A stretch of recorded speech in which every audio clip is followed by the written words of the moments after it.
n'y a pas que les produits ménagers qui peuvent être toxiques, le climat aussi, surtout quand il change à vitesse grand V, comme c'est le cas en ce moment. C'est bien l'actualité, on s'en rend compte. Et la filiale Train Expo Événement de la SNCF vient de mettre sur rail un train régional qui sillonne la Nouvelle-Aquitaine. Il est présent sur place jusqu'au 5 novembre avec un certain nombre de villes et avec à son bord une exposition passionnante sur les enjeux climatiques qui a été conçue avec un comité scientifique. C'est du sérieux. C'est du super sérieux, du super intéressant.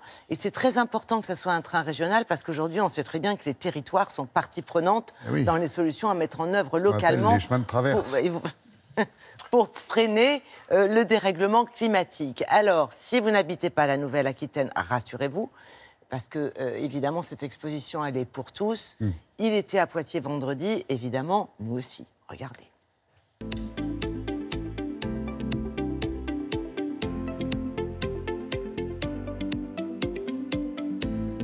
Ce train du climat, c'est avant tout une grande exposition conçue par les scientifiques et pour le grand public, pour leur faire comprendre comment le climat a évolué, pourquoi on en est arrivé là et quelles sont aujourd'hui les solutions à mettre en œuvre si on veut limiter le réchauffement climatique. On sait qu'il y a actuellement un dérèglement climatique puisque la température moyenne de la planète a augmenté de 1 degré en 100 ans.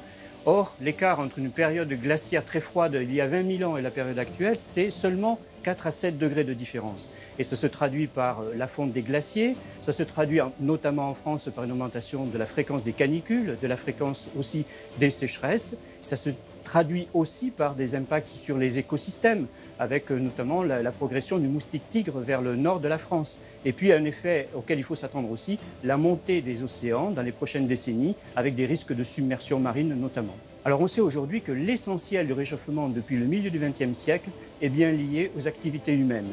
L'origine, c'est l'augmentation de la concentration de certains gaz dans l'atmosphère, dont le fameux dioxyde de carbone ou CO2, qui est lié à l'utilisation des combustibles fossiles, pétrole, gaz naturel et charbon. Bon, c'est vrai, le dérèglement climatique est avéré, mais quand même, il existe des solutions, d'abord pour freiner son mouvement, et ensuite pour s'adapter à ce qui est irréversible. On peut utiliser des solutions qui sont de l'ordre du technique en faisant, par exemple, des maisons qui sont sur poteaux et qui se lèvent avec le niveau de la mer. Ou on peut aussi s'appuyer sur des solutions naturelles en replantant de manière à ce que la végétation fixe le sable pour que la plage ne recule pas trop.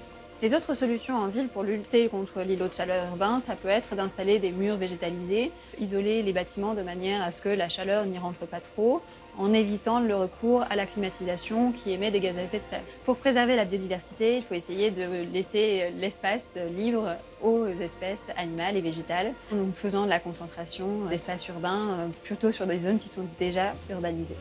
Maintenant, concrètement, on est à Poitiers. Alors, quoi de neuf ici ? Nous agissons dans tous les domaines. C'est mettre sur la ville des vélos électriques en location, 750 vélos électriques.